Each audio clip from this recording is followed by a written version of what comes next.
Some viewers may find the following video disturbing. Viewer discretion is advised.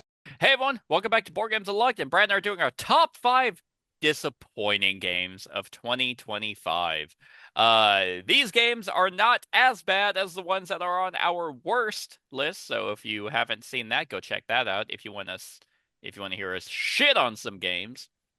Um, but the caveat to this list is that at least the way I differentiate between worst and disappointing is I think slightly different the way you do it, but mine's expectation Oh yeah, is that's part of mine too. okay. Because I know the way you were saying was like if you would play the game again or not. Yeah, Um, which is a fair assessment. I would probably never play, not even probably, I would never play the games on my worst list ever right. again. But I probably wouldn't play. No, I would. I actually still own some of these games that are on my disappointing list Yeah, this year. I would play all of these. It's just there's a matter of degree. Yeah. No, I agree. And this year hurt, honestly. This one sucked. Because a lot of times, like in the past, it's been like, oh, dang it, this one didn't live up to expectations. All right. But now I'm like, for a lot of these games, I had high hopes for quite a few of them, Yeah. and they just did not pan out. Um, Anything else you want to add to that? Nope. All right. Well, kick us off, bitch. All right. My honorable mention for disappointing games was a game that um there was a lot of hype that came out this year when this game or earlier this year when this game was announced. It had a lot of excitement built on it. Um, it was kind of it was the Days of Wonder release kind of this year, um, with a theme that I enjoy, and that's Star Wars Battle of Hoth. Oh, um, really? yeah, and that's why it's on my honorable mention because it's like it didn't live up to the expectations that I had because I was hoping it was going to be more different than it was to Memoir. Like it added a thing or two that was a little different, but it was more or less the same. I mean, like each person having their own deck was probably the biggest change. Yeah. Um, and that was nice. But I was kind of hoping it would be different. Now that isn't going to stop me from buying anything else from this because the more you have of this game, I think it's going to get better because I've played through several of the scenarios and they're fine. It's just Mhm. I just need a little bit more to it as well. So, but But you it like Memoir 44, don't you? Or is that it? I do, Is but that it's not even close to my top 100 anymore okay? or anything. I mean, it's a game that I will always play it if it pops up, but it's not like super excited. I don't even own it, or anything. But um, this one though, I was kind of hoping was going to be more, and it did have a little bit more, but then it was also more of the same, if that makes Yeah. sense. The only differences were, like I said, each person has their own deck, and then there was the leaders that you could choose to put in there. Right. Other than that, it was more or less the same. I mean, more or less. Yeah. Uh, This one, Other than it was a honestly, smaller board, you know. oh, sure. Yeah. This one, Or honestly, actually almost made my surprising list. really, Yeah, just yeah. But you because, you huh? hate memoir though, so it's like you're Um, I'm here dropping to here, and you're here dropping to here. You know. right. Yeah, I mean, mainly because of the exact same reasons you said was everyone got their own deck.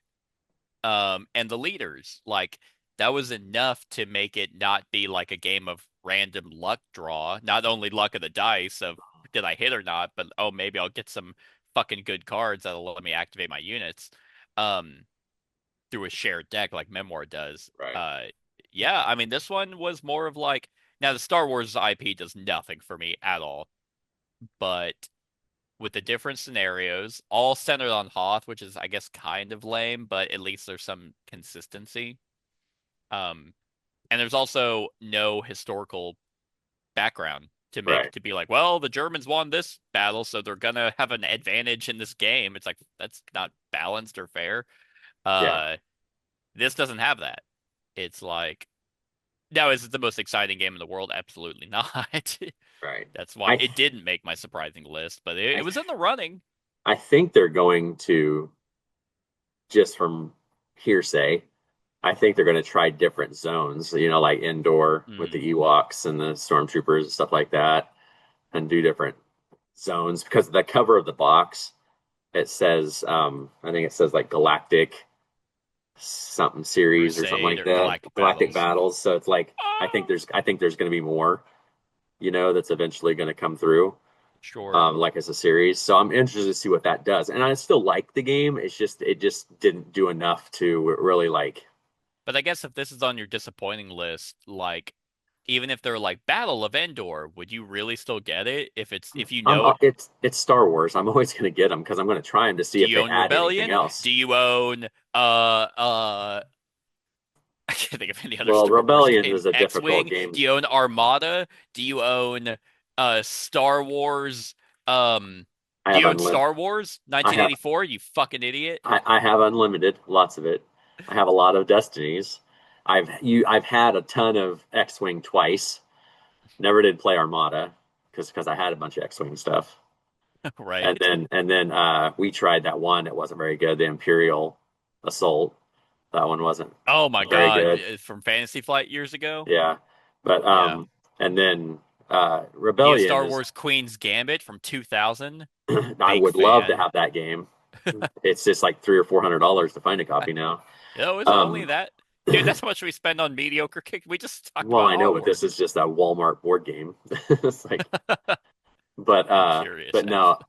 um, it is. I don't do Rebellion because in most two-player games, it's like that's a pretty in-depth game for like my wife. Like I can sit down with Battle of Hoth and play with her because it's pretty simple. It's a quick to set up. You just throw it And out your there and wife is go. pretty stupid. I remember you telling No, me I'm that. just meaning like for you know, but no, I mean, like I said, it's not that I don't hate this game at all. Yeah, It's just didn't hit my expectations because I was expecting a lot from it just because it being Star Wars Memoir 44, and it was with the exception of that one little change yeah. was and that one change wasn't a huge thing for me because I don't mind having the one deck uh, Gotcha. in Memoir, so it was just like it just kind You of know, went it is some. funny though, because with Memoir 44 and, well, not really this game, but Radlands has you have a shared deck, and it doesn't bug me there. So I Yeah. don't know why it bugs me in Memoir 44. Yeah, it's just one of those things. Like I'm interested to see what else they come up with, and maybe they throw more mechanics in, depending on where things are at Maybe. and different stuff. Maybe I'll check them out, but this one just didn't quite hit the mark. I wouldn't hold my breath. Days of Wonder with their expansions have been fucking weird lately. Right? With Heat, Yeah. it's so bizarre what they're doing. I only have the base game for Heat. I haven't bought any of the expansions, so Gotcha. All right. My honorable mention for disappointing is kind of a cheat. It's a set of games, but they're all under this umbrella. I don't know if you've had a chance to play them yet. I actually have reviews. I have reviews, funny enough, over everything we've covered so far. I have a review over everything on the worst list. I have a review on, oh, not everything here, but almost everything. But this is 20 Strong Tanglewoods. I have not played them all yet. No. Okay. Um, I've only played one of the Tanglewoods ones. I think I played Red. you played Red. That's my favorite of the Yeah. three. Um, this is an honorable mention because I still like the 20 strong system. The reason why Tanglewoods as a whole with all three of them is disappointing to me is because I did like all three of the other ones. Hoplomachus, Too Many Bones was kind of frustrating, but then Solar Sentinels. I thought those were all great. And for a game that is like this, where it's literally random, the game, I ended up liking those a lot. So I'm like, cool, Tanglewoods, like it's more 20 strong. Now, the fairy tale theme doesn't do a whole lot for me, being Little Red Riding, Goldilocks, and Snow White. I couldn't give two shits about that. Yeah. But and I played them all kind of back to back, whenever I was gearing up for my reviews and stuff. And with Red being my favorite because it was the more straightforward one, and like that was like, okay, this is decent. But then the other two just had weird systems. They didn't do as much with the fate cards in them that I liked. there's each of them have they all share a DNA to it. They all have a merchant that you can go to. They have different ways to go to the merchant, but they all kind of have ways to, because all of them uses gold. Like, so some of the monsters or all of the monsters have ways of you gaining gold, so a currency to go to the merchant and buy exhausted dice back, buy items. But some of the decks didn't use as many items. Some of the items suck. Um, that with all that extra stuff constantly being added, it made the games way too long to, for me, have fun with the randomness. Okay. Where if you're sitting down to have a purely random game, the sweet spot is like 30 to 45 minutes.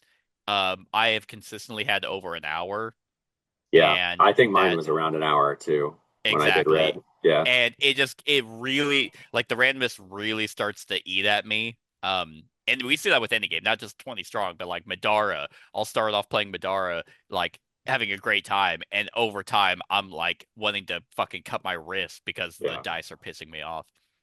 Um, this ended up being like that. So on top of the fact that I'm not really into the theme, I don't really care for these two decks because they just kept adding more and more nonsense. Out of all of them, it would go red, then white, then gold in terms of which ones I liked.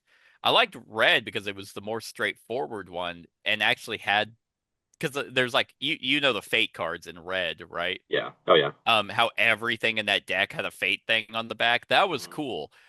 Some of these other two decks don't really utilize it in that cool of a way, in my opinion. So ultimately, I was more disappointed by the fact that out of all of them, I liked red the best, and I don't even really like it that much. Like, I don't even think this is as good as the first three. I think, in my opinion, I think it sounds like you too. Like, I think this 20 strong system, because they have a lot of plans coming down the pipe, Hmm. is almost going to work best when it comes from a theme that's already out there. You know, like Too Many Bones and Hoplomachus, and then Yeah. They have Cloudspire coming anytime now. They've talked about Nemesis from Awaken Realms is having Oh one. yeah. And then I think they've partnered with Awaken Realms, so I'm interested to see what games of Awaken Realms they're going to bring into this system. I mean, there's a whole freaking ton of possibilities that Awaken Realms has done. You can throw into the possibilities. I mean, I don't know what they're Sure. doing. The only one I've heard of is Nemesis, but if you Yeah. start thinking them partnering with them, I mean, there's a whole bunch of different style games that they make that could go this way, It possibly. is interesting because the Hoplomachus one was my favorite, which was surprising because at the time I didn't like Hoplomachus. But I didn't really like the Too Many Bones one because it it ramped up, I feel like, too quickly for you to get powerful enough to succeed. But the Solar Sentinels, I think, is one of their best because it feels more Yeah, roguelike yeah, and it's I like Solar quicker. Sentinels too. Yeah, Yeah. So Solar Sentinels, funny enough, feels like it was designed for the system. Like, hey, here's 20 strong Solar Sentinels. These go hand in hand. And all the other ones have been like, oh, here's Hoplomachus with the 20 strong system. If that makes sense, like they almost forced a theme to work with this dice system. And sometimes it works and sometimes it doesn't. right. My worry is whenever they add all these extra stuff, is is it just gonna make, okay, we still have this dice chucking random fucking game. Now it's 2 hours long, you know? Um, Yeah, I'm curious with that too, just to see what so happens. like how the hell are they gonna make Cloudspire? And I love Chip Theory for the most part. Like I'm not like super fanboy on like all their little games. I'm not backing Dragons of Etchinstone and expecting it to be a good game. It is It's awesome. not. It's fucking not, dude. It Play is. Palm Island, you idiot. That No, it's stupid not. hand. Dude, it's It's not. not good. You play it on the table, man. It's good. It's awesome. It's awesome. It's good. Like you fucking liar. No, it is. I Like promise. that was design. If that was designed um by Lucas Vochnak, you wouldn't sit here and tell me it was awesome. I wouldn't back it because of him. I back pretty much anything Chip Theory does. I know. but I'm not a fanboy. I mean, I'm a fanboy. You're I mean, I am, but I I'm don't. like, what are But you, there, liar? no, but there's stuff like, I mean, I didn't like Roth. I didn't like, there's some stuff that That's they put true. out that I don't like. So, Um. you know, Anyway, so yeah, I mean, I'm still gonna back everything 20 strong because I do still like the system. Um. And I mean, is the designer the same for all of them? Logan Gianni. I'm not Yeah, he might be. sure. I think I've actually met this guy. Maybe at Gen Con. Maybe it was someone else. I He's don't know. been part I of a feel like lot of other. all the chip theory people look the same.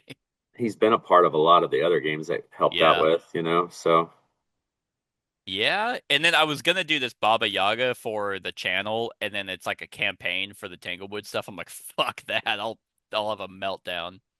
Oh yeah, Rose is coming out. The Cloudspire one is coming out.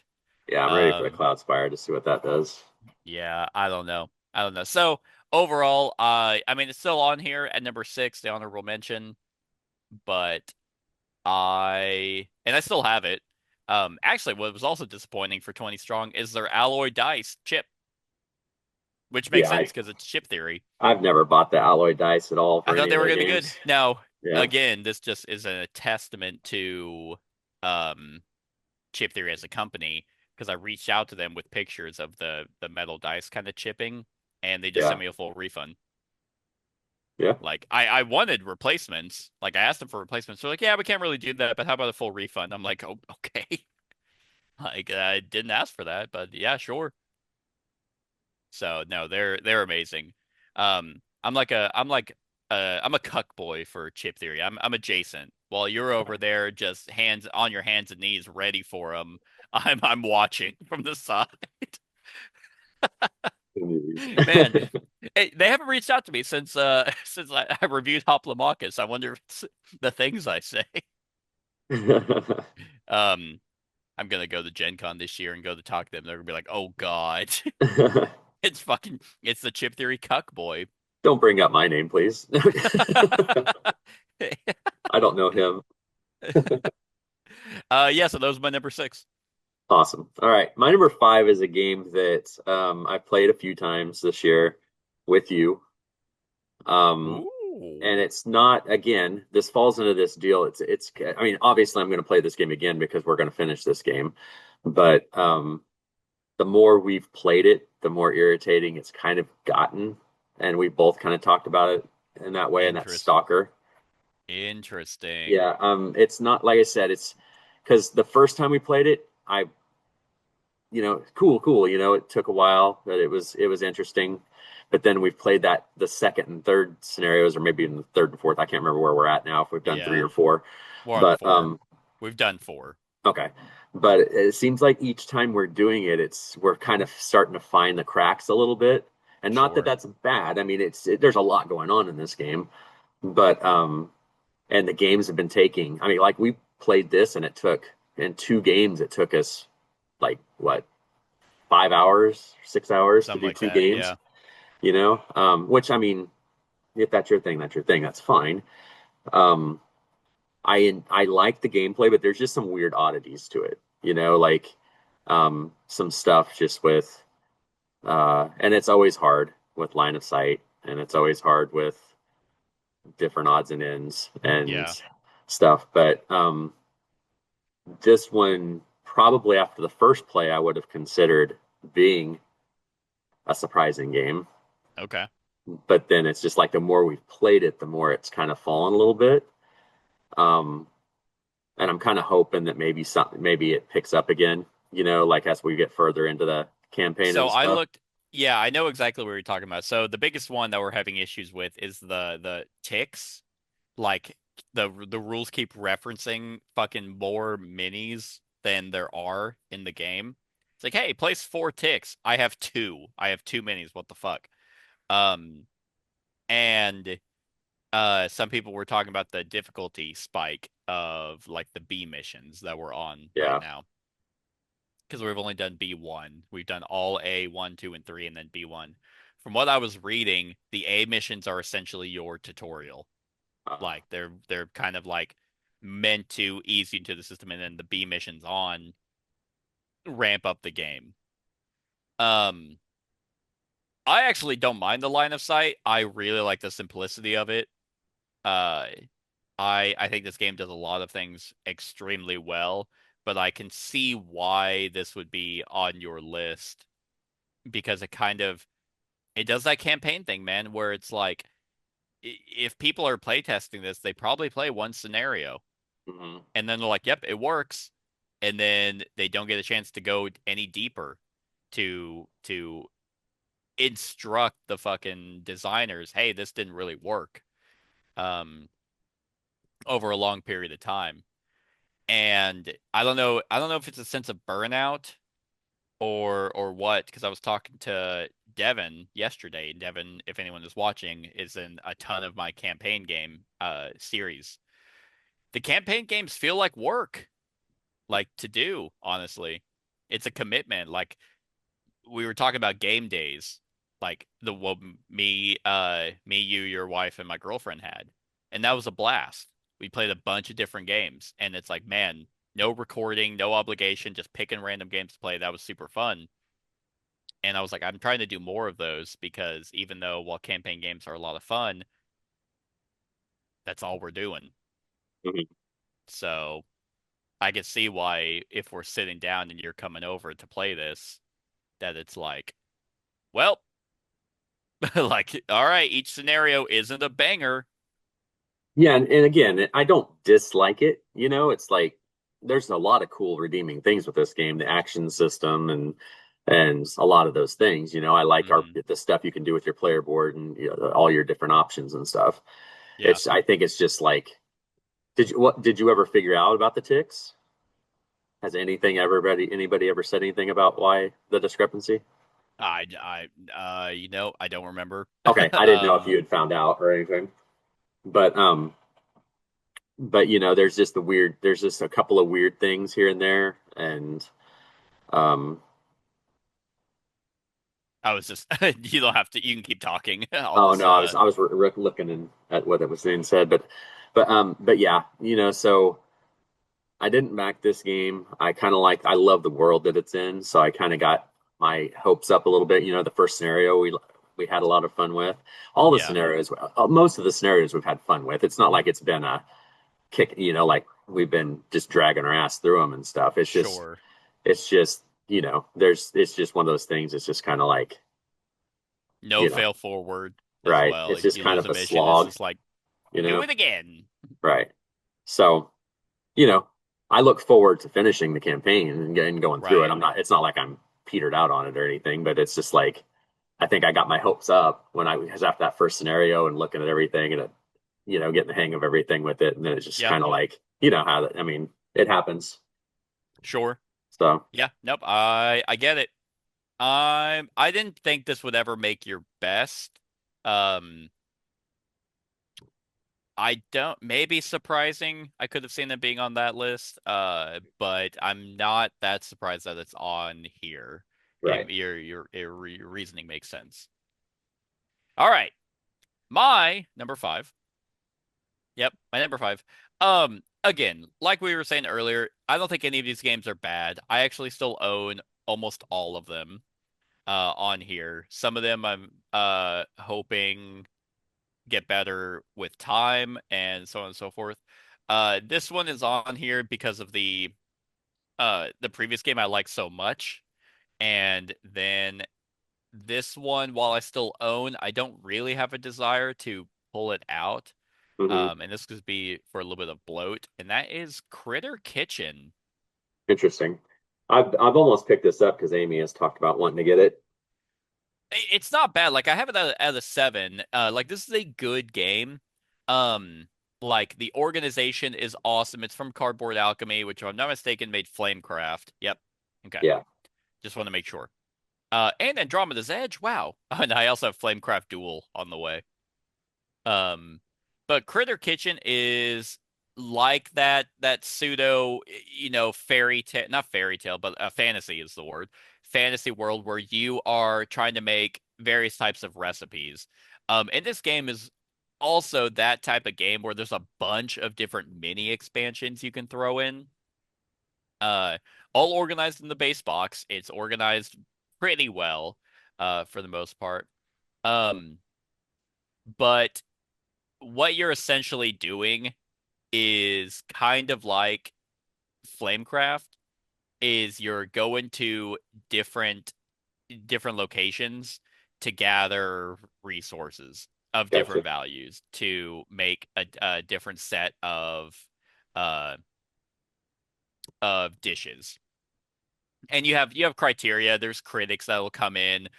You might hire like the critics might have a special ability on what they're looking for. Like the mouse, for example, loves cheese dishes, things like that. Right. Um, and you have different size workers that can kind of bump each other or have bigger priority of whenever they're going there.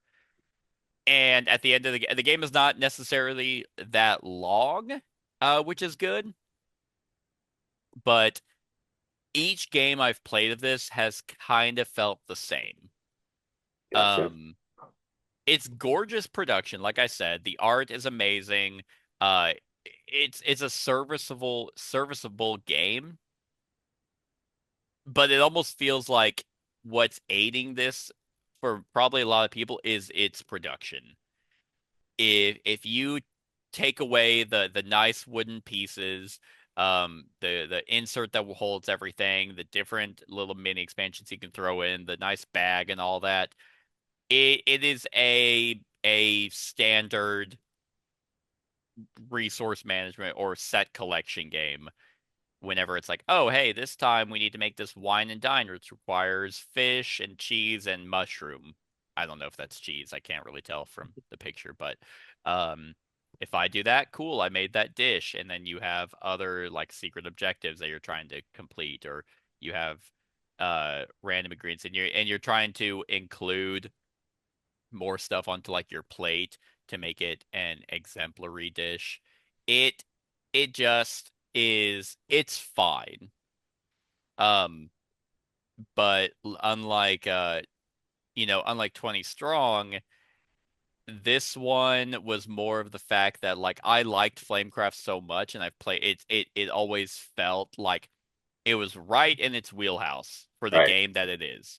This feels like they overproduced and overstepped to where it's like, now now the charm is starting to wear off a little bit, and if I want to play either of those games, I'd rather break out Flamecraft than pull out all the different trays for Critter Kitchen.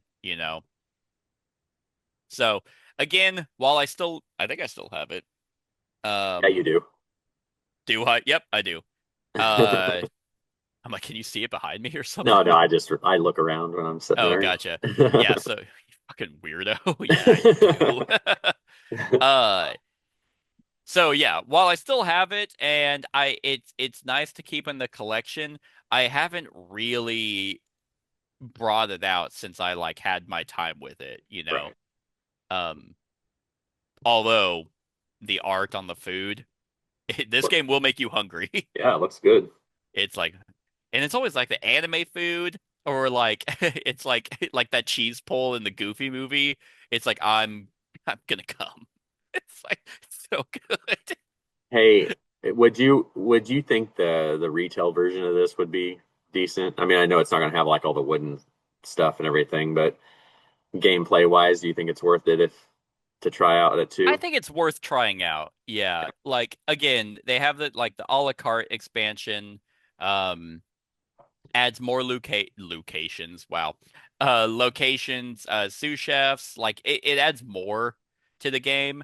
And I'm not saying this game is literally the same every time you play, but the you kind of go through the same motions, but just in a slightly different like, oh hey, this guy likes cheese. Yeah, This one wants spicy dishes. right, Things like right. that. It's kind of like yep. I can't really Correct. think of. I feel like there was a game we just played where it was kind of like that. Um, but I I can't think of it off the top of my head.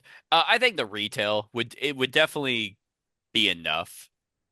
Um, I have retail from or not Fromage, retail Flamecraft. okay. So and it's fine. I just was curious about this one. Yeah. So yeah, I mean, I think I had high hopes because again, Flamecraft, I really really liked, and I've shown Flamecraft to a lot of people. This one I haven't had the desire to want to show other people. Yeah. So All that's right. my number 5, Critter Kitchen. Okay. My number four is a game that I picked up and played. I still have it. I think it might be one you might actually enjoy. Um, but it is a game that Chris Yee on the Dice Tower absolutely loves this game. Like he Fucking freaks hate out that about this guy. game. I No, I'm know, but kidding. he I he don't. No, I loves don't. this game. He's the only one I hear talk about it, but he talks about it so much that I picked it up when I was at tabletop, and that is Toy Battle. Oh, Um, this was on someone's. Was it on the People's Best? Probably maybe. I This think it one's was on the. actually It was on someone's list. right. I Um. know it was on Chris Yee, but but but anyway, this one, that very first picture is it would be a good one to The show very first because one. This yeah, one. so it's there's different uh armies of toys, right? And so there's like robots, there's all these different faction type things. And you're going to be laying down this mat, and there's different mats like clouds and space and all this different stuff. And you are going to be drawing and placing down these things and advancing down the track, gaining medals and trying to take the headquarters of your other deal. I know how ironic this sounds after what I said about Onward and the last deal, but this one though it's on the disappointing mainly because as much as it was talked up, but I still actually this isn't a bad game at all. I would play it definitely for sure with somebody, but I just like it's got the cuteness factor. It's got on your turn you either draw two more units to put in your little board, or you're going to place one and do its effect. And you can take different places. Like when you place your deal, you can place it further down the map as long as you can still connect back to your headquarters. You know what I'm saying? It's like you could place the red right there, could place on that in the top right where that white topped, yeah, like you could place there because you can draw a line from your units to that spot. So you're like as you're advancing, you're kind of putting them further down that way. You don't have to start them all the way back at your headquarters. So you can Okay. kind of just push them ahead and you can advance and do all that stuff. So you're gaining those medals and you don't lose those medals as you go. So there's two winning conditions: getting a certain number of medals or taking the headquarters. Um, but it's just kind of like one of those things. I mean, it's a light game. You know, This it's looks a like Stratego. it could be. I mean, yeah, Like I could see that. literally like I mean without the actual plastic pieces, Yeah, it I could kind see of that for has that. sure. But it's more like it's almost it's the next step above a family weight game. You know, like Okay. because there are some strategies and stuff you need to do with it. Um, it's got a decent Paolo Mori is the designer, and he's done a lot of stuff. You know, Yeah. so He does a so lot I of mean, two-player games. right. So but yeah, I mean it's got several different maps you can choose from. It's got Okay. several different little army things you can choose from, uh, or faction like I like types how of. the box looks like a lunch, Yeah, like almost like a lunch pail. yeah. So, and I could very easily see them adding more stuff to this because I mean it would be easy. It's just punch out characters and paper mats. You know, it's like, so it's like it's a fairly cheap game to get into. You know, Okay. it's like 28 bucks on Oh, I think it's nice. on like Game Nerds and This stuff. feels like it'd be like a Target game. Like, It's past that. This is more of a hobby game okay. for sure. But but no, yeah, Chris talking about it so much, and I saw it at tabletop. I nabbed it because it was like 30 bucks there. Um, and like I said, I would play this anytime. It's just it's not quite as much as he pumped it up to be. Yeah. You know, it's one of those games. If it gets more stuff eventually, then it wouldn't. If it had more stuff, it probably might not be on this list. Like it just needs an injection of more material. Sure. and stuff like that, which you can say I with a bet lot you of he different talks it things. up because I know him and Wendy try and play games with their. I think they have a daughter. Um, Right. So, I'm not on the up and up on the personal lives of no, no, other no, I'm not YouTubers. either. But I but don't this know one's what games cool. they You know, own yeah. like you do with me, you But parasocial freak. but this one, it would be one worth trying sometime. I mean, it's a two-player game, and it's simple, doesn't take long. It's like a 15-minute game. You Oh, know, okay. I mean, Well, I it's mean, really quick. you've convinced me to give it a shot. Yeah. Like, So it's on your I'll disappointing list, but I sound like I kind of might like it. and it's not. It's one of those ones I was hesitant to put on this list. It was like the more I talk about it, the more I want to play it. It's like it's kind of a weird thing. It's one of those weird games Has that's 8 like maps in it. the game Yeah, in the box. yeah. Nice. It didn't live up, but yet it's kind of. Yeah. It's almost like if you were playing it with different people, you'd kind of have fun seeing how they played it. You know what I'm Oh, saying? So okay. like you play it with the same person all the time, it kind of doesn't shine as much. But when Yeah, you you're kind of like second guessing your marriage. You're like, no, no, oh no, man. I'm just meaning like learning different strategies and stuff, People and different stuff like people are that. gonna fucking hear me make comments and they're like, man, is Brad and his wife okay? They're perfectly fine. I just like throwing shade at I know. them. So Well, anyway, yeah, try it out and see. I mean, it's I'm super not gonna light, buy super it. Do you fast. still? I mean, you have a copy, right? I have it. I All can right, bring cool. it sometime. Yeah. But yeah, I mean that's Toy Battle, my number 4. Nice. All right. My number 4 is a crossover with your other list, your worst of the of So it's either going to be wor- Dark Quarter or Onward. it is Onward. Yeah. So Onward, again, had a decent amount of hype for me, mainly because I spent a lot of money on it. Um, and even though there's not a lot of them out there, I can think of 3 MOBA games. This one, Cloudspire, and Guards of Atlantis. And I mean, this one had that element of tons of different heroes, with unique abilities, even though they're basically super simplistic. Um, I almost didn't even pull the trigger on this one initially, but I was like, oh, fuck it. Like, at the very least, I'll have a comparison video, because that's the problem whenever you run a YouTube channel, even though mine's not that Right. big, is you kind of buy games just to have make content for it. I'm a slave to the grind. Not really. This is still a hobby. I have an actual career. Um, but yeah, like I gave this one multiple shots and just came away feeling the exact same way of just like same way I feel about Exceed. Like I don't like the deck element of being able to, hopefully draw into a character that you might want to use their ability for. Um, I don't necessarily like how simplistic the heroes are, even though there are a lot. It's kind of quality or quantity over quality for this game. Um, and I like I much prefer BattleCon like to that, and that's the best analogy I can give. In that I like Guards of Atlantis 2 Mhm. over this one, by quite a large margin, because of that surefire analysis, that deeper gameplay. While Onward definitely feels way more MOBA than Guards of Atlantis does.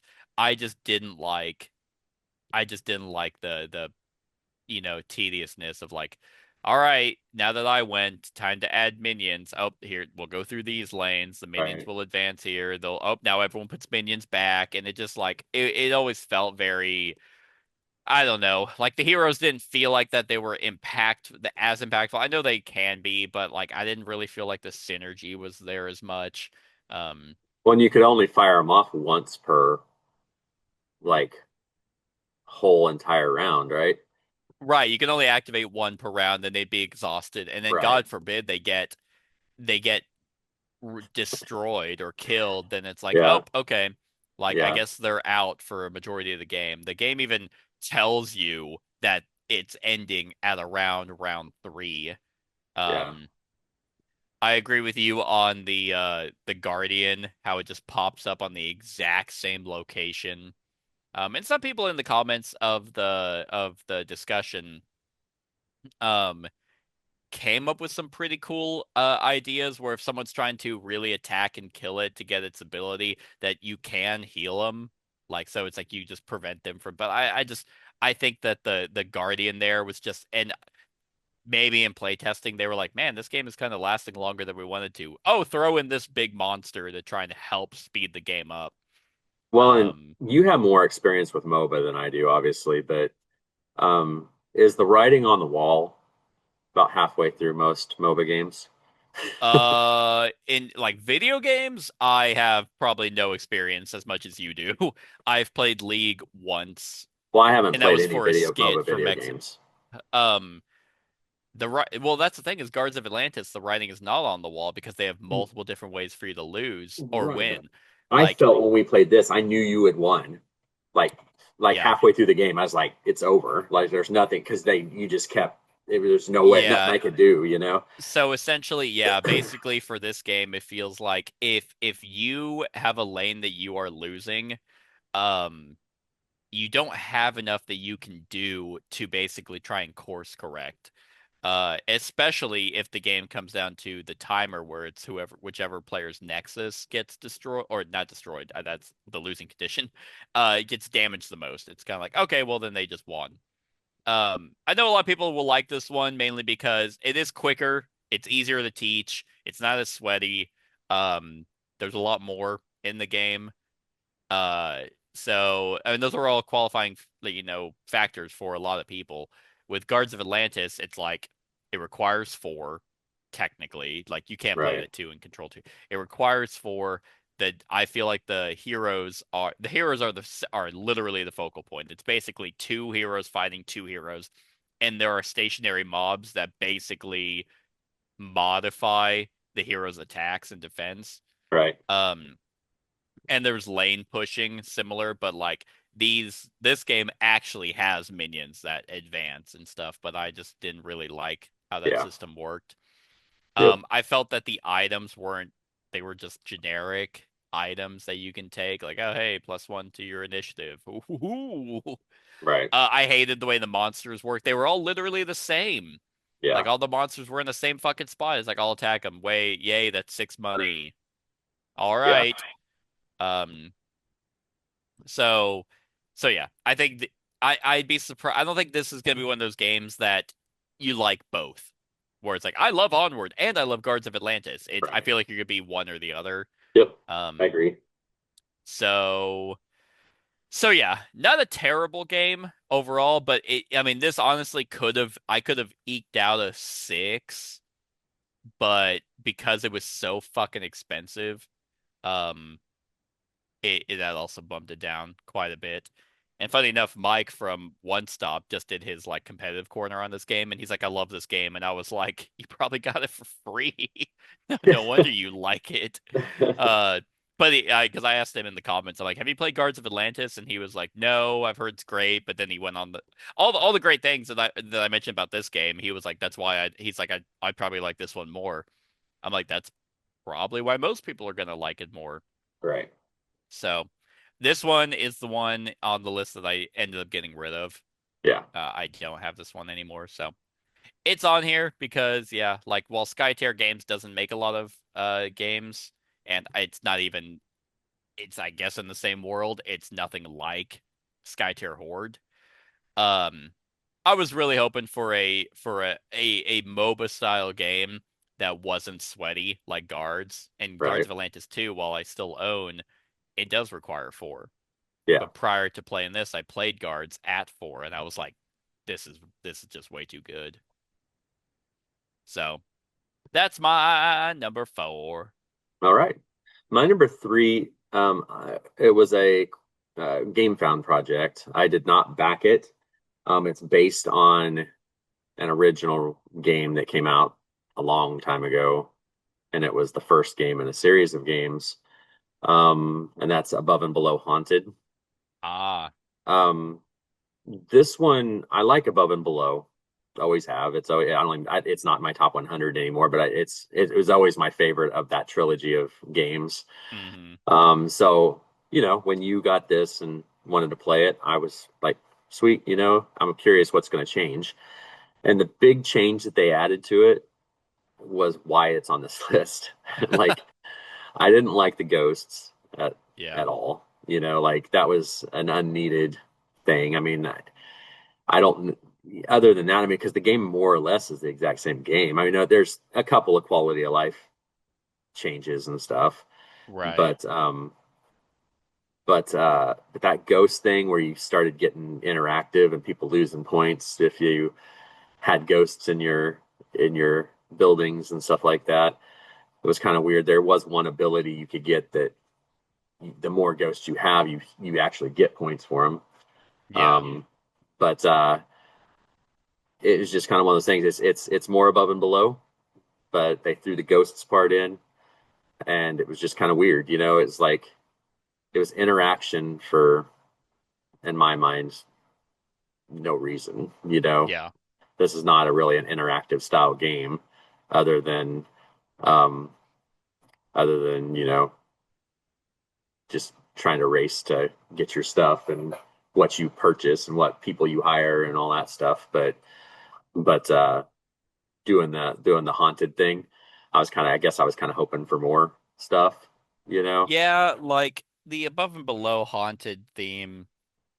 This isn't on this list. For me, it's not on any list. Right. Uh, but I mean, because I don't love Above and Below. Like I like his other games better. I like Above and Below fine, but like I wasn't sitting here like, oh, this is gonna be the best game ever. Right. Um, it is more Above and Below. It's more straightforward. Like the story parts of the game are quick snippets. Now I Hmm. think if there are different locations you can go to. There's like a higher risk area you can go to, and then an easier one. So there is more story stuff, but yeah, the ghost element just feels like, oh, well, we want player interaction, so I guess we'll find this again, that shame, that transgalactic shit of like, I'm just gonna push all these ghosts to you, and now you're gonna lose Yeah. points, and then while you It's don't like, keep them, you eventually expel them. You just now pass them along to someone else. It's like, yeah, it's why like is it's like this it's like, oh shit, we called this haunted. We need to put ghosts in it. right?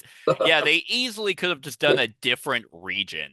Like that's it. They didn't have to add in Yeah. the haunted moniker under that. Um, but yeah, like I don't know. I know this. I think this was on Z's list for 2025, Yeah. and I think he was like, if you don't own either, get this one. It's better. And I'm like, I don't think it's good enough to go out and run and get this one. Yeah. Um, this doesn't make the first one obsolete by any means. Well, If you own them both, especially if you have all the stuff for the original above and below, like yeah, the stuff. yeah. If you already own it, then I wouldn't even say because it's not compatible. It's so you have another box of above and below. Um, I think it would have just been better if it was an actual expansion, kind of like what they did with their what was it, Desert and Labyrinth or whatever Something the like that. expansion they Yeah. did for Above and Below. I think that would have just been better if it was this more like Japanese setting.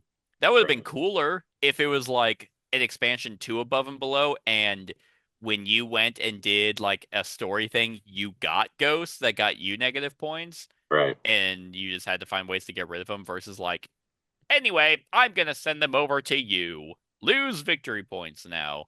It's like, Yep. okay, this is kind of out of nowhere. So, yeah, That's my number three.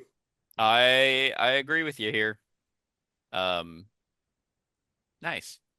My number three, this one out of all of them has the potential of falling out. This one could actually end up being good, but my experience with it has not been good, and there's a couple of reasons for that. I don't even think you've played any of the other two that's in this series.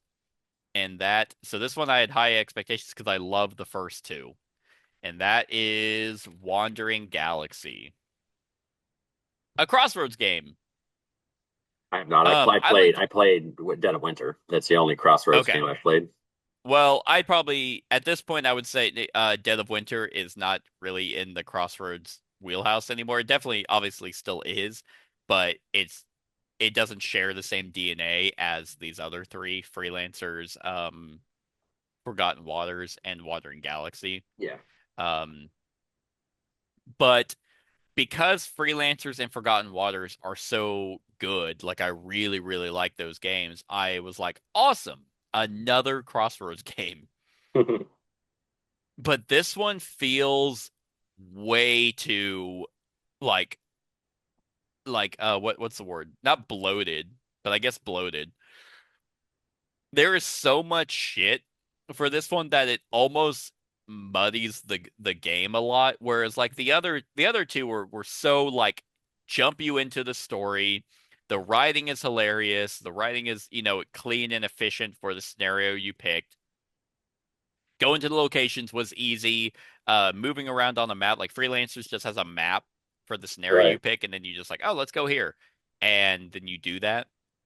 Um, this one is like, what if we did away with all that and just made it extremely complex, add in this deck building element, have a bunch of different roles for all the people, and there's roles for the other games too.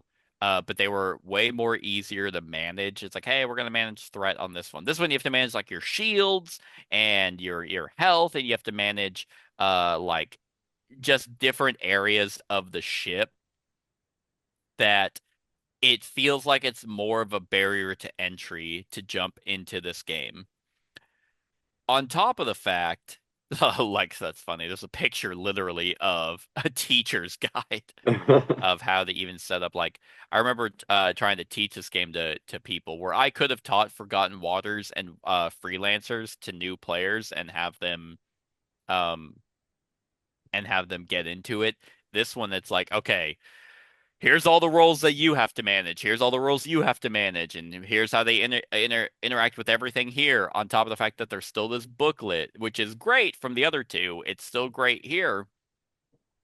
It's really overly complex. You actually have um this dude's arm. You have, damn it, damn it.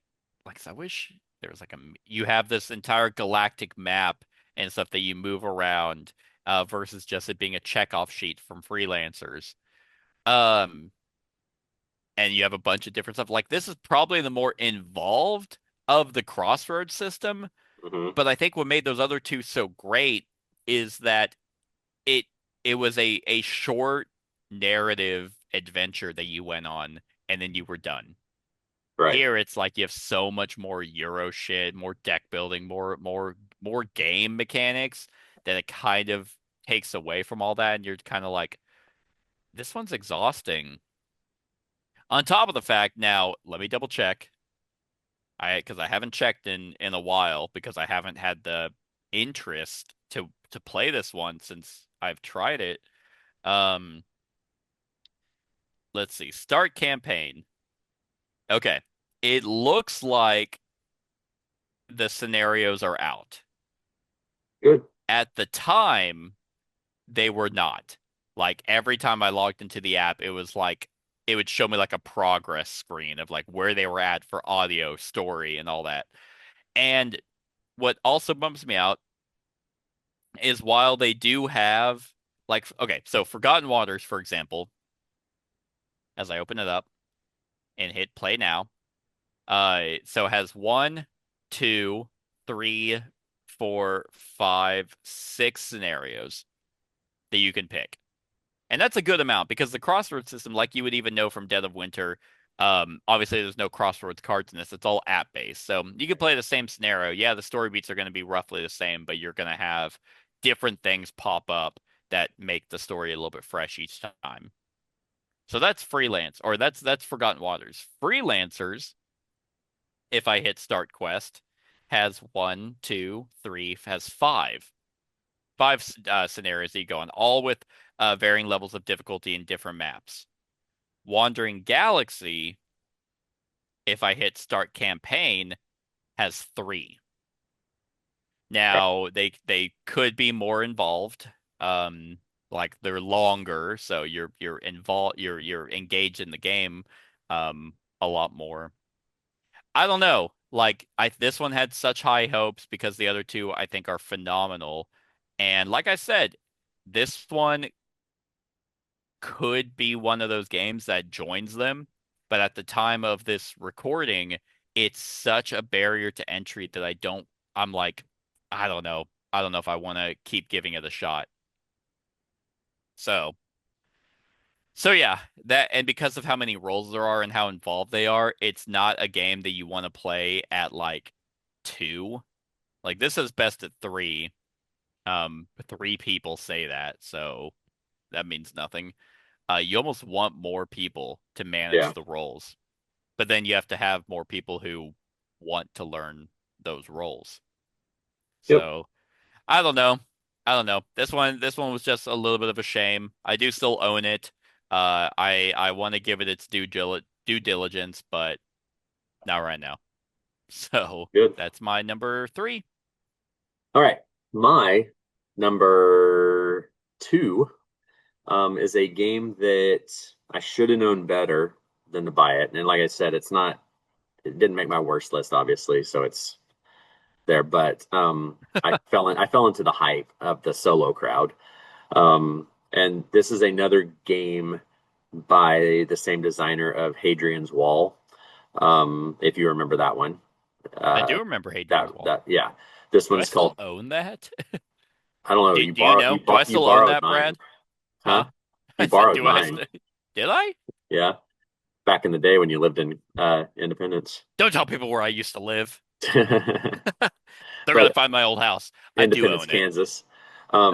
But Kansas City, you idiot. this one is Missouri. well, I was meaning there's an Independence, Kansas about an hour and a half from me. The other Oh, way. I That's didn't know how. that. That's Yeah. funny.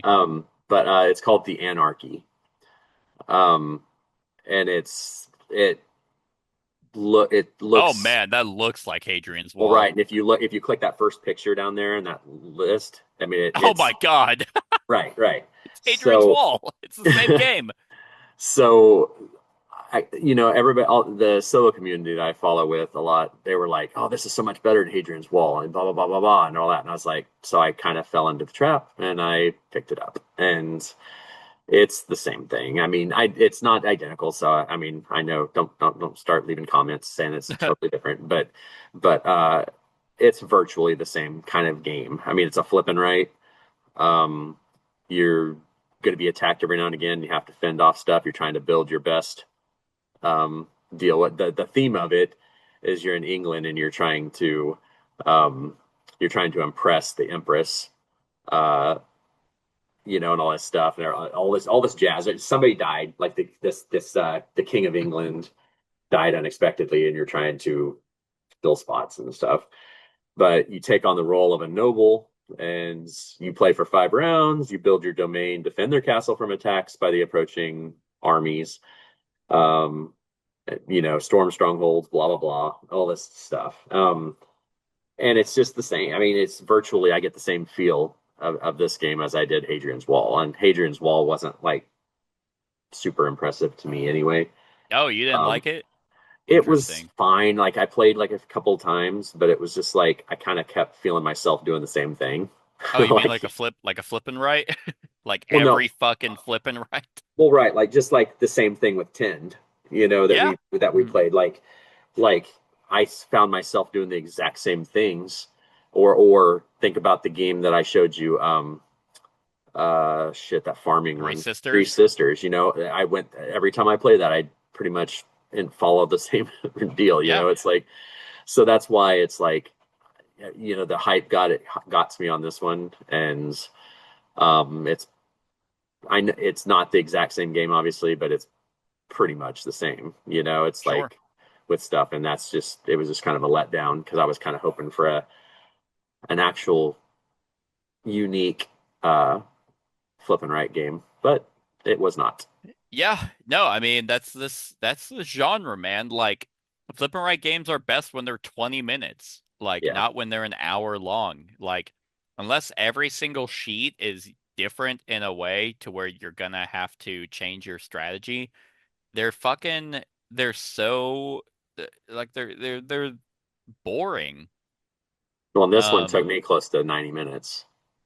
yeah, exactly. It's like no matter So, how complex you make them, it's like you're just adding more shit that leads to the same result. yep. Um, and like whenever I played Hadrian's Wall, I was like, God damn, this one's so clever. And then I was like, after every play, I'm like, never mind. I don't want to, especially if it's like similar to this where it looks almost identical, which is funny. It's Right. like now I definitely don't want to play a complex flip and right that's gonna result in doing the same Hmm. shit. Yep. Um, Just play 10 was that cartographers. It's well, a better flip. cartographers is the exception Right. Right. because you're not it's not a printed on map. Like Right. you make your own map with all the Yeah. cards. Yep. Uh so yeah, like in 10, I was actually looking at my list. I'm like, oh, I'm surprised 10 wasn't on here. It was probably very close. It might have been like 7 or something. Wouldn't have made worse. It would have been here at disappointing, but it's like, wow, you made a very large game where none of the choices here are exciting. Yeah. And I know Tom Vassell was talking about Tend, and he was like, "You do something different every single time. I love fit like," and I'm like, "Oh, what? You roll 2 dice and get an icon on fishing, or Yeah. you scratch off and chopping and get a wood? Whoa! Like, Yep. what? Where are we at that these games are being are being like hyped up?" Yeah. So anyway, that's my number two. The Yeah, boring looking I have anarchy. I have fallen away from Garfield games like so hard. Yeah, I have two. Just Like I only have the two. I have Architects of the West Kingdom and Paladins. I That's have it. paladins because they have the big box, and I have viscounts, Hmm. and that's it. Like his other like his Tigris games, um, like the first like South Tigris or whatever Oh, it was, they just got so fucking like autistic that I'm like, what? Like you're adding color theory into a game? Fuck off, dude. so Like, yeah, yeah. I never um. messed with those, but I forgot about Raiders of North Sea. That was my favorite. Still one of my favorites. Oh yeah. But Yeah, that was whenever the worker placement stuff was clever, and then yeah. he's just like, I gotta add more. I gotta boo whoop, do it just now, and then, like it's like Yeah. okay, like never mind. I've just every time it's like, oh hey, coming out with a new game, I'm like, I don't care Yep. at all. All right, my number two is this is the one. This is the one you heavily expected to be on my Oh, Dark worst Quarter. list. That is Yeah. Dark Quarter. Um, now, whenever you see my ranking at a 2, you would expect it to be on my worst list. The problem, or the reason why it's not, is because, dude, you and I had this on our anticipated for like the past 2 years Hmm. of like 2025 and 2024. We were like, because we hated Destinies, and we are right. Destinies is not a good game. You don't even have to interact with the fucking board. Um, You don't even have to interact with the board here either. But we were so convinced it's this voodoo fucking New Orleans like dark mystery kind of fantasy uh game. Awesome. Supernatural, not fantasy. Supernatural game. Cool. Theme is amazing. It's fully cooperative. That's amazing. It's narrative driven, written by Van Ryder. That's going to be awesome. It's mature. Like there were so many things that we had for this game that we just kept elevating higher and higher. And whenever we played it, we were like, this is the most mediocre amateurish writing I have ever fucking read. This is what like the comparison is like is if we were reading 50 Shades of Grey level shit. It's like Yep. this is as mature as like Big Mouth, which makes me want to commit fucking so many crimes. I hate that show so much. I've never watched it, but I know what it is. Um like it's like not even clever. So the writing of this was painful. They did have that joke like when we went to like the bar and it was like had this lady tell us a joke and um it actually got a genuine laugh out of us. It That was was something pretty about funny. squat or something. It had to, what Something did it about their say? dick. Yeah. I don't remember. It wasn't The good enough to taint. remember. I can't remember. Yeah, it was something. I don't know. Um, but then that same joke was used later on. So it's like whenever that unfunny person Yeah. that that never really gets a laugh from anyone finally does, and then they run that joke into the ground. That's what that fucking was. The gameplay for this is almost non-existent with the dice system. Like you have these four different tracks that you're trying to get a result in between. Like it's just like they made this dice system. They're like, we have to do something different. Well, what if we did something different and worse? So the dice system was awful. The characters, like their upgrade system with like the cards was not interesting in any way. I personally found the two characters we played, the Kurt Russell and Taylor Swift, um, were just not integrated well. They were cool in theory Yeah. of like Taylor Swift's character wanting to get out of like she's like a vampire and she hates the coven and she's trying to get out of that. But then it was all like this catty bitchiness between them that was like, oh, you're kind of insufferable. And then like you mentioned, the Kurt Russell character who talks to ghosts when he's drunk. That's neat. They had good ideas here. But man, it was way too long before a save system as well. Oh, I Not know. everything was out by the time we released it. We had all of our physical stuff, but then they're like, wait for the app. And I think now they finally have it. Yeah. Yeah. It just was the gameplay wasn't good. Writing was atrocious. Um, yeah, there was pretty much nothing redeemable about this. So much so that yes, at a 2, this one fucking could have been on the worst list, 100%. This would have been number 1 on my worst list. But the fact that we hyped this one up so much, man, this one was so hard on which one to put it on. Like that it's like, I don't know.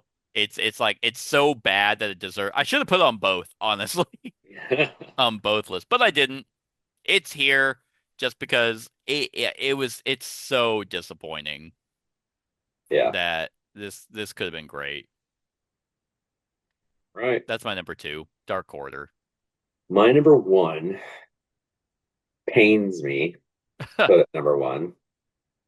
Do I know Um, it? yeah, you and I played it. We played it. I'm a fanboy for this company. Oh, oh, here it is. Yeah. So This was in I, the running as well for worst, yeah, actually, for me. I had a lot of uh, excitement for this because it was a departure from their stuff. It's not Hmm. made by like the designer's not in-house for Chip Theory, so that's a difference because they've started actually doing some games that aren't from their core designers. Um, Oh, I did not know. Oh, Manny yeah, Tremblay. yeah, and he's done several other things as well. I mean, he's a Dice Ew, Throne he did guy, dice throne. right? And stuff like that. So, Anyway, so the color aspect of this was cool, like having the I think 6 factions. I yeah. got the metal upgrade, so I had all the cool metal pieces that went with it. The everything neoprene, of course, got the chip theory uh, Hmm. treatment and the dice and chips and all that stuff. But then you play the game, and the entire time I'm playing the game, I would rather just be playing like Blood Rage or something because it's a very light area control game Hmm. that kind of it's just weird. Like the It way gives the me more boards, Komet vibes well, because of the right, fact that that you're too. constantly near someone. Right, because everything is like within reach almost, and Yeah. you're trying to hold certain points and you're doing this and that, and the area control is very weak. You're rolling dice that of course brings the randomness of the dice into things because you may get crap. Um, and it's just I don't know, man. The looks of it far outweigh the gameplay of this. Yeah. You can tell that this is made by somebody that's not experienced in these kind of games. Like like you said, the guy that made Dice Throne, you know, Right. Dice Throne's not an area control game. Um, Sure. so it's like there's just a lot of stuff, and this had a lot of promise, if you just look at it and you read about it and stuff like that. But then when you actually get it on the table, there's just not. And I actually did get this one played at 4, Oh, okay. I and was it was not curious. any better. Okay. so, so I just, yeah. I mean, this one, it's actually on my sell pile right now. It'll be the first chip theory game I've sold. Oh no. I know. You're gonna So, hand it to the guy, and then you're gonna be like, "Wait, like, hold on." yeah, well, I printed the insert, Let go. the all cool insert for it and all the bright colors and everything, Yep. but yeah, I mean, this one's just not good, and but it wasn't bad enough to put down on the worst games, just Sure. because, I mean, I would play this again just to show somebody, but I wouldn't have much fun. I mean, Yeah. I didn't necessarily like the dice system on how that determined damage or not. right, Yeah. I mean, it technically is an area control game that's quick, like you in and out of uh army pieces and stuff. Um, but the factions are different. hmm and you flip them over, and they got a male and female side for each one Right. And too. then, if I'm not mistaken, every faction, is it every faction, or maybe they just had a bunch of different solo factions? Did every faction have their own solo variant to it? Yes, I can't. Okay. So yep, there was that to it. But yeah, I mean, I agree with you. This was on in the running. I didn't like anything about this game, and I knew I wouldn't with the way it looked. I'm like, this doesn't really feel like it has the meat of a area control game for me. right, Uh, because it's interesting. I was just talking about how like length of game has become a lot more of an important factor to me. But that's only amplified if the game is bad. Like again, we just played TI for 6 hours yesterday, and it was fucking phenomenal the entire way. Hell, if it went for 8, like it would have still been great the entire time. Area control games are definitely that. Like it's, hey, this is an area control game in an hour. Cool. So it's a watered down area control game. Great. Last Light, it's TI in an hour. No, it's not. It's a 4X, it's a watered down 4X game. Yeah, that's what you have to do to make those types of games short. yeah. Um, I do like the art. I think Oh the art's yeah, cool. I love the I don't like the colors. board. I think the board is this It looks like it was their um prototype, and Yeah, they're like like, the hand drawn lines and stuff. there's some. It's not clear either. The fact that like this entire store area is actually the same is one area Right. is like that's fucking dumb. Like Yeah. give some depth to the area control. So anyway, Cover cover's dope that's though. that's my number one. Roth. That makes sense. Yeah. My number one was easily number one, and I may have a guess. go for it. Is it Kingdoms Forlorn? It is Kingdoms Forlorn. Oh man, this one makes my dick shrivel. Um People are gonna be like, "Oh, who's this YouTuber?" And then they're gonna hear that and be like, "Oh," watching it with their children. Hey, never claimed to be. All my stuff has a viewer discretion advised. Yep, Still on it. exactly. This does not deserve to be at a 9. Honestly, this is people who definitely have buyer's remorse. Yes. Um, I to talk about my disappointment for this game has ongoing. This is there's so many things about this. The the series that I was doing with my friend Devin and Kyle has been my most consistently viewed series. As with any campaign game, the first few episodes have the most views and stuff, and then they taper off. It's not even just my channel, which doesn't even have 4,000 subscribers. That's for people who have millions of subscribers. Their views taper off because people's attention spans aren't there. What fucking sucks is that this has been my most consistent one, and it's the one we are putting a pause on because we are just not having a good time. The rule book is bad. It is 100 pages. Aeon Trespass Odyssey, my favorite game, has 70 pages. This has more and somehow is still less clear than their other one that's 30 pages less. Yeah.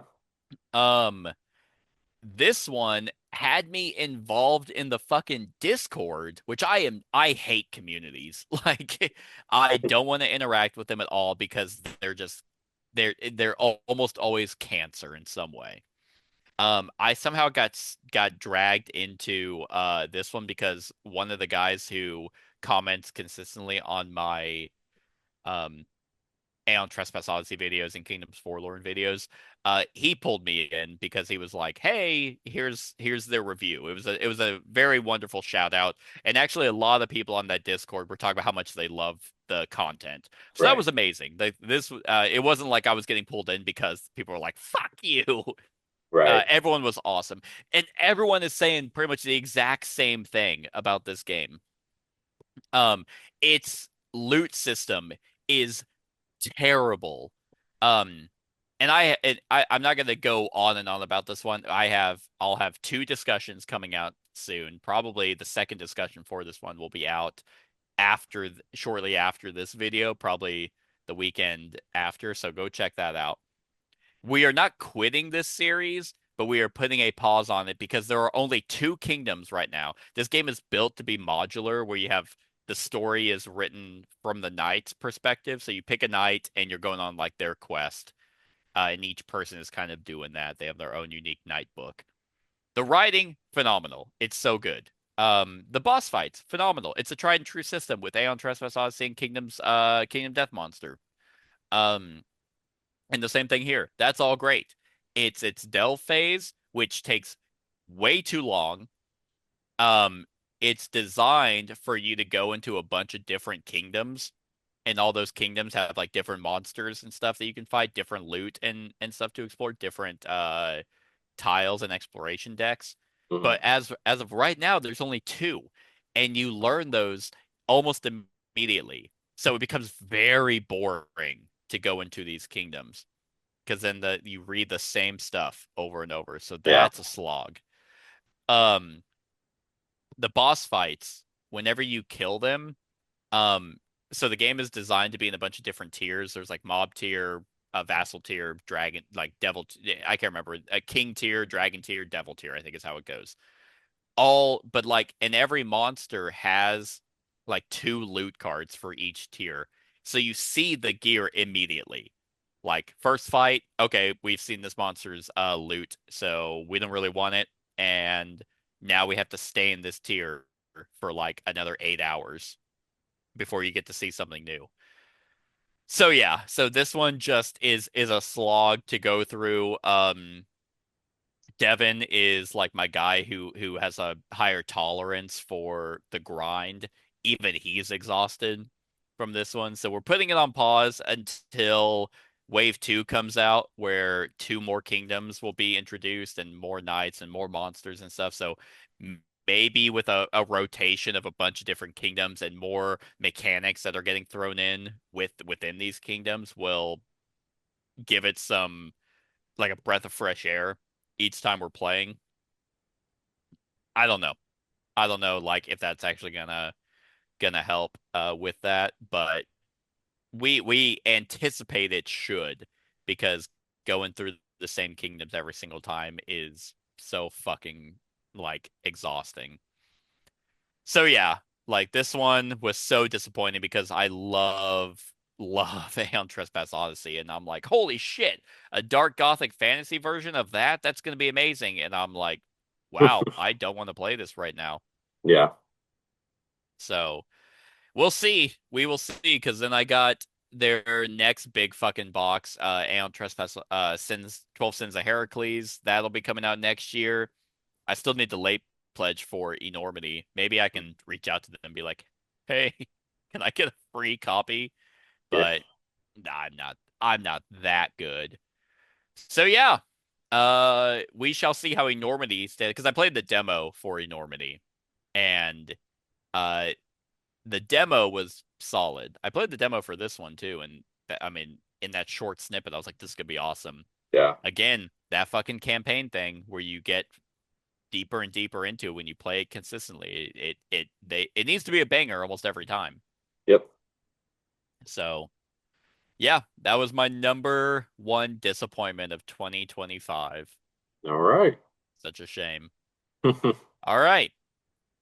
Well, that is it, everyone. That is our top 5 disappointing games of 2025. Let us know what games were disappointing for you in the comments below. Let us know what you think of these games in the comments below as well. And like, comment, share, and subscribe, and have a wonderful whatever time of day it is for you.